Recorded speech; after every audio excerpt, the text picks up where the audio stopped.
So, you may be asking yourself, Mr. Monkey, why are you standing in the garage with your truck running in the background and the door open? It's because I don't plan things in them. Yeah, I just kind of jump at stuff. So anyway, so some of you may know I had to get some parts custom painted for my bike, and I just got the call that they're ready, so I'm like, pew! But anyway, so I'm gonna try and somewhat be professional and stitch together a video for you, because this has been kind of a cool experience.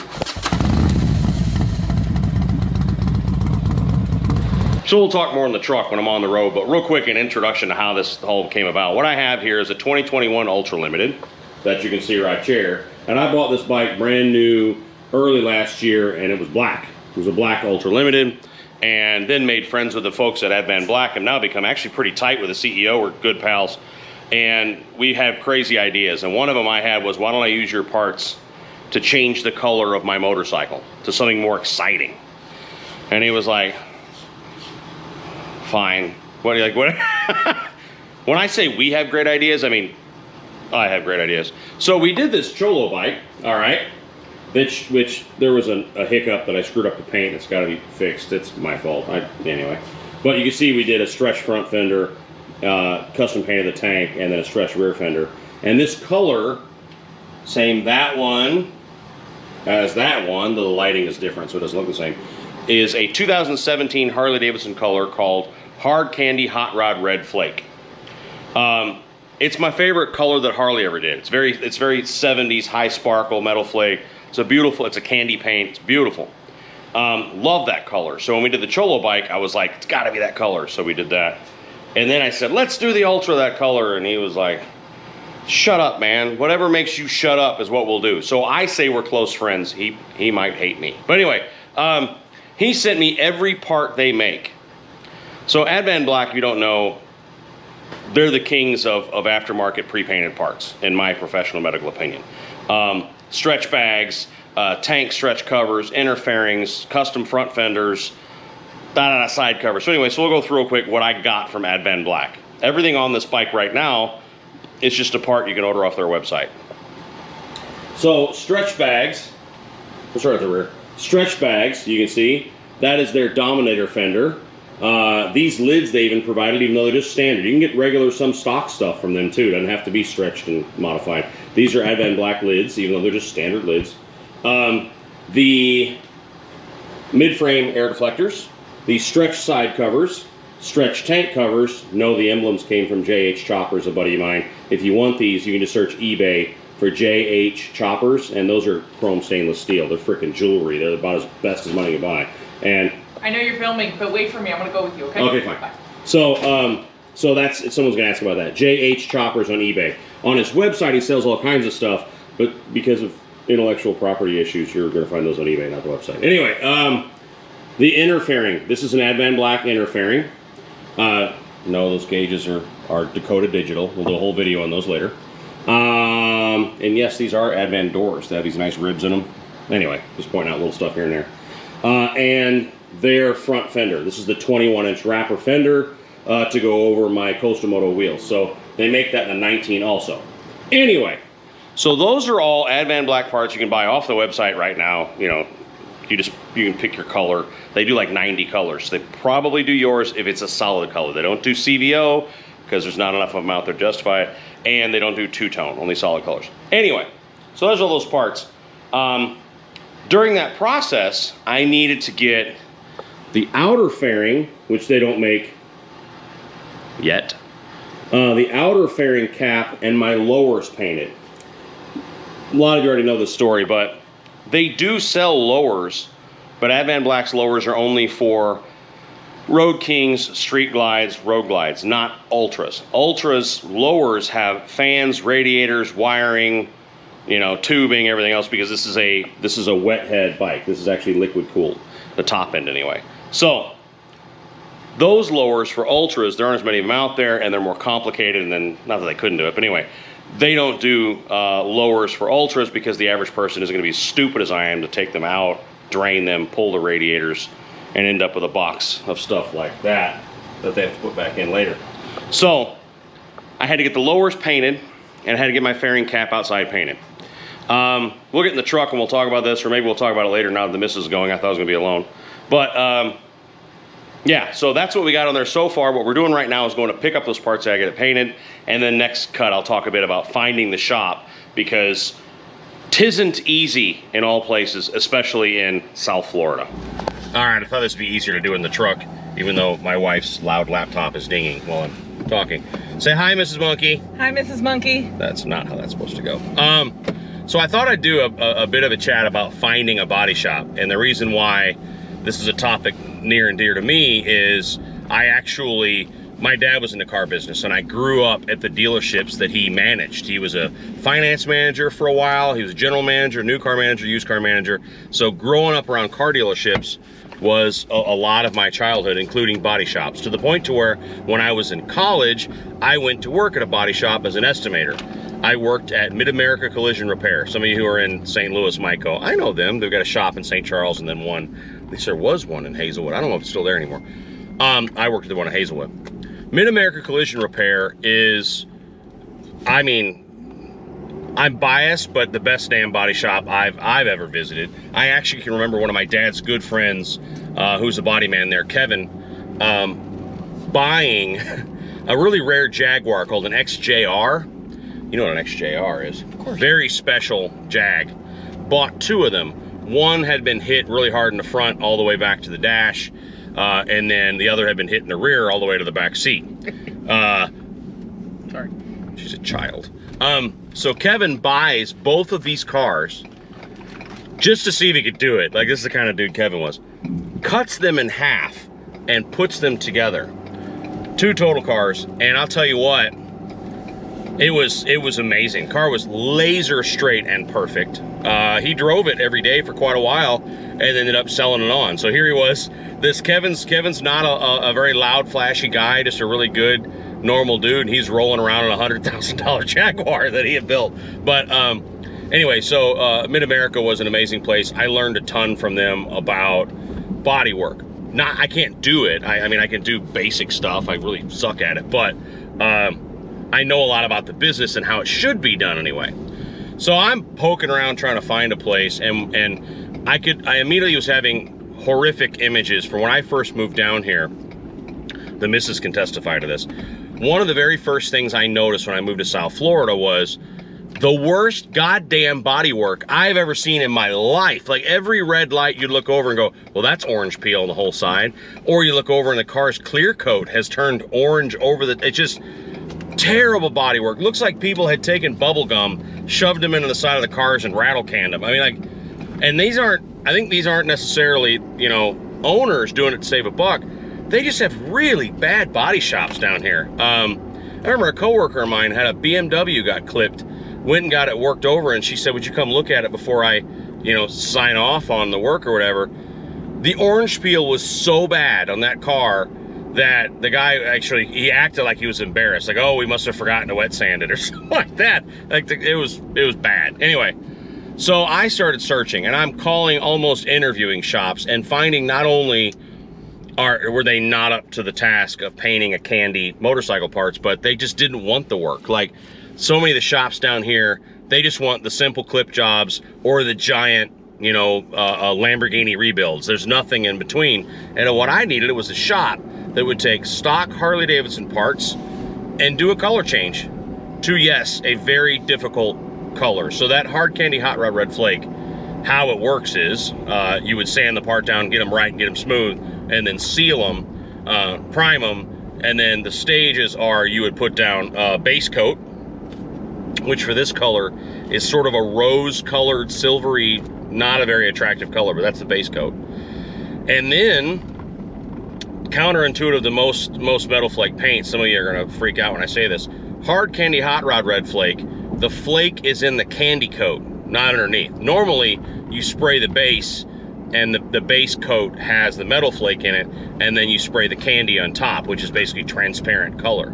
And then you would clear it and sand it and all that other stuff. On this hard candy hot rod red flake, the way Harley did it was the base coat is just like a silver, it's not metal flake, and the metal flake is in the candy, which is weird. Comment down below if you've seen that other times, but I had never seen it before, and this body shop I used had never seen it before. and then you clear it and sand it. The reason why this causes a problem and why I'm excited to see this is you can't sand the candy coat because the metal flake's in there. If you sand the candy coat, the flake pops right through it. It's silver, not in the red, if you know what I'm saying. You'll screw it up. So you basically got to do a hell of a good job spraying that metal flake candy coat. Then you're going to just clear the hell out of it and sand the clear smooth. Otherwise, it'll be a freaking mess. Anyway, so a lot of shops said, I ain't doing it. Like, that's not for me. Or they said I won't even do motorcycle parts, even though what I wanted was pretty simple. And then I talked to a giant shop down here that specializes in these like Lamborghini South, you know, Miami jobs. And they said there's a little shop in Lake Park called Pro-Fab. And I'm like, you know, one thing I would tell you, if you're looking for a shop, guys and girls, don't assume it has to look like a damn Mercedes dealer. A good body shop can be a cinder block building on the corner that is maybe not even the cleanest facility you've ever seen. I mean, a good body shop can be a hole in the wall. It does not have to look like a Lexus dealer. As a matter of fact, to me, that would almost take chips out of the bucket, if you know what I'm saying. Because I can kind of feel what a good body shop feels like. And so I tracked down Pro-Fab. I go to their shop with my parts, because they said just bring it and we'll take a look. So I brought my parts. I went to Pro-Fab, and I get out, and it's a tiny cinder block building sitting on the corner. But the good sign is it is packed to the gills with jobs. I mean, you can't move without bumping into a brand new Volkswagen that just got clipped. Or there were several late model Mercedes sitting out front. So some hard high-end jobs. And yet they were warm and friendly and nice and said, let's look at this. And the owner of the shop's like, well, let's take it to my painter and see. And I had brought them one piece from the Advanblack factory so they could take a look at the color and do a match. And they were like, we can do this. This isn't a problem. It'll only take us a couple weeks, worst case scenario. But you need to get the paint. They said, you know, like, knowing this, if this is going to be a hard color, we can try, but you can do it. I said, we'll give it a shot. And like 2 days later, the owner's wife runs the shop. She calls and she goes, I'm striking out. So what I ended up doing was searching all over the place. So that color was a 1 year only limited run color. It was a 2017 only, that exact shade and stuff. They made variations later. It was only on the Road King, Road Glide, and Street Glide, and it was like the first few hundred they made, and that's it. So Harley does not sell that paint. It's even hard to get a paint code. So I had to search high and low. So if you got Hard Candy Hot Rod Red Flake, don't scratch it. Anyway, so I search high and low, and I find a company called Colorite, which I've actually used before, and they had it. They had all the stages, the reducer, all that stuff. We're using their clear coat, but anyway, anything else. So I got the paint. It was more money than I want to admit. Bless you. Thank you. And then I ran it up there, and we looked at it together, and that's when the painter was like, I've never seen it with the flake and the candy. It's always in the base coat. I'm like, well. Anyway, so contacted him yesterday, and I was hoping to come up the day they painted so you kind of see that, but I knew that my schedule would work and theirs. I'm like, don't hold up for me. And I just got a text from the owner saying they're ready, come get it. So I was half scared that I was going to get a text or a call saying we're not happy with it, and they didn't say that. So if they just call and say, yeah, they're good, come get them, I'm excited. So the missus and I are in Big Karen. That's the name of my truck because she's big and white and entitled. And we're heading to the body shop, and we're going to pick up the parts, and you're going to see with us how they came out. So talk to you in a minute. All right, so I don't know if they're expecting me to be videoing this or not. It's windy as hell, so I'll go inside and talk to them, and then we'll flip on the camera if they're okay with it. I don't know, but I'll show you the place. So that is a good little body shop right there. You got wrecked stuff going all the way back there, parts everywhere, cars coming in constantly. So you know, you last night. Come on back here. I got all the parts. Got some paints. Your typical mess that goes along with the mixing table. Oh man. Oh yeah. They're a little dusty now. They've been here for yeah, days. that happens. That happens. Yeah. Right on. Yeah, you had to do the tape off thing for the black. Yeah. Those were not something you could easily, you know, get out of there. That looks right on. Yeah, and this is what I brought in. So there's my bag lid. It's dirty right now, but you can see they're freaking perfect. Yeah, they're a bit dusty. So Yeah, that's fine. That's fine. But yeah, that's a part I got from Advanblack, and that's their version. And this is what's supposed to be right for color right. But yeah, look at that. Right the hell on. Yeah. So I said in the video how both of us were like, why is the freaking metal flake in the candy? It made it very difficult. I'm sure. To be honest with you. I did not like that candy. I did not like that. I've never sprayed candy that had the metallic already in it. I've always just sprayed the metallic. It's in the base, and the candy on top. Yeah. But it seemed like the flakes didn't want to lay down properly, so you got to put multiple coats to finally get them to lay down like that. It's funny because I even said in the video, like, you can't sand it. No, yeah. You can't sand the candy or the flake will come through. I had to spray clear on it, and then since they had so much metallic floating in the candy above it, it would be sticking up. Yeah. So the next day, the clear didn't want to lay down perfectly flat. Right. So that's I a had to pain. sand the clear and then put 2 more coats on top to make it lay down. So you can tell when someone knows what they're doing when the clear looks like glass. Yeah. Just like that. So I talked about when I first moved down here. I used to be an estimator years ago. Oh really? And I said to my wife, for a body shop. And really? Yeah. And I said to my wife, I'm like, does no one know how to wet sand down here? Everything's orange peel as hell, like, you know. No, yeah, that's good. After I clear coated it, I sanded it and shot clear on top of the other clear. Yeah. To get it to lay down completely smooth like that. It looks great. It looks good. That looks fantastic. I appreciate it, man. Thank you. So here, we'll shut the camera off, and when we get home, we'll start putting it back together. But thanks a ton, man. Appreciate it. Pro-Fab of Lake Park. Thank you. All right, we are home from the body shop and going to try and start reassembly. I don't know if I'll maybe make this all one video. If so, it's going to be long, so I apologize. Now let's do something I've been dreading almost as much as when I did the inner fairing, and that is reassembling these lowers, because lowers are not a complicated thing to take off unless they have radiators and like an overflow tank and like, you know, fans and wires and plugs and stuff inside them. And there's no videos or explanation how to take them apart. Did a lot of searching, couldn't find anything, so I just went at it and tore it all down, got it off, and realized the better way to put it back together, or the right way probably. Basically, you're gonna reassemble the lower, then put it on the bike, plumb it, and plug it in, which is not what I did when I took them off. So what I'm gonna do now is basically on my workbench / trash dumpster with a cloth over it, I'm going to take the lower and reassemble it. I don't know if I'm gonna be doing a great, like, step by step, because I don't do that frickin' stuff and with the stands and the things to hold the damn camera. So I'll put it together and then kind of show what I can. I'll do my best. This will not be useful, I know, but if you see me assembling it, it might help you if you're trying to take this stuff apart. So I had this stripped down to everything apart, and the very first thing you're going to do, let me undo this for a second. Essentially, when you take the bike apart, you're going to, you know, take off the upper and lower radiator hoses, knowing that it's, I just dumped it into a pan I had there. Not really, I let it go everywhere. And then you got one plug that goes over under the water pump. And the water pump, I'll show you real quick, just so you know what the hell I'm talking about. There's that guy right there. There's a plastic cover that just pulls off of it. So you can see there's upper and lower hoses that go to it. You really can't screw that up because the hoses only go to where they should go. But reassembly, you're basically taking this whole assembly out, right? Here's your radiator, your hoses. This is the left side, so it doesn't have the overflow tank and all that stuff.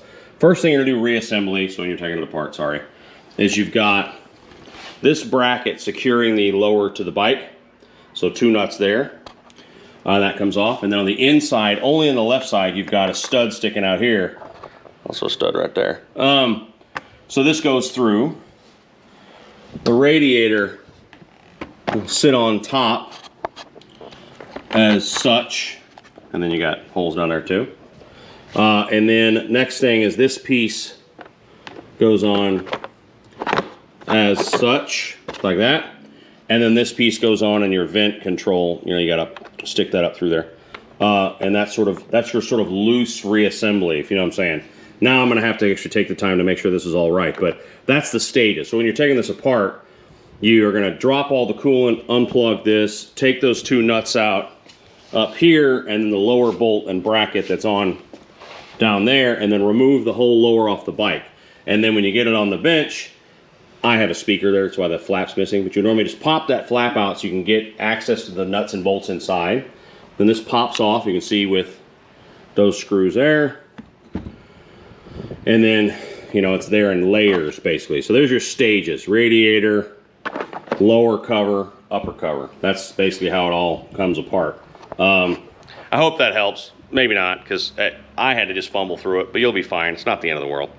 Be careful though, because coolant, I don't know about this pink stuff they use, which by the way is special, of course. It is not Dexcool out of a GM, even though it's pink. It's a special, you can either get it from Harley, which is like 25 bucks a gallon, and you don't need a gallon. Or you can buy the exact same stuff. This is it, so it's the Peak 50/50 pre-diluted Global Lifetime is what it's called. This is the stuff they're using, exact same stuff, just in a different bottle. I think I paid 20 bucks on Amazon for that and had it in a day. Maybe I'm gonna find it cheaper, but I just wanted it here.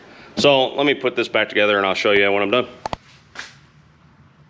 There will be no dramatic reveal today, because this is just a long video. It's too damn long. So it's back together. It's filthy. It was filthy when I took it apart. So this bike needs a bath. Lots of like, I need to go over and make sure everything's zip tied up just right. You know, wires and stuff. I'm looking right now going, that's not bad, but still. So she's back together.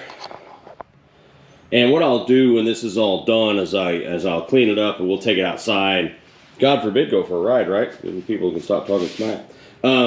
Take this to a park or something like that, set it somewhere nice and cool, and we'll actually do a parts list kind of thing. You can see I got coolant all over the floorboard from when I bled the coolant system. By the way, there's a thing for that.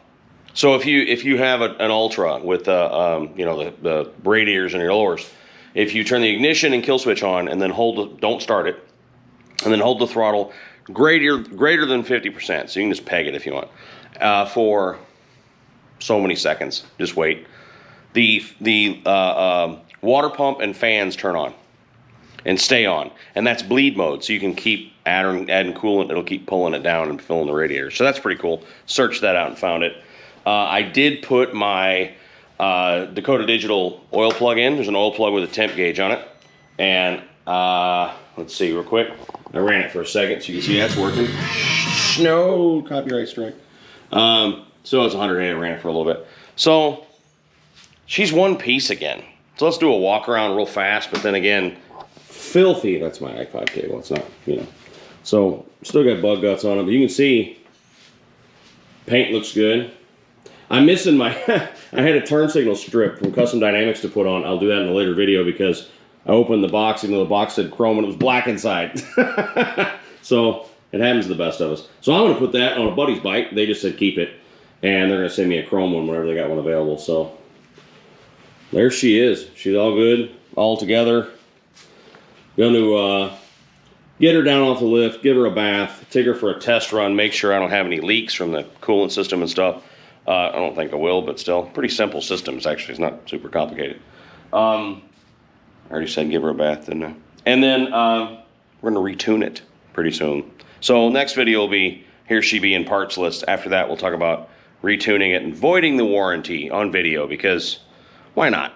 So that's it. Take care of each other out there. We'll talk real soon. Bye.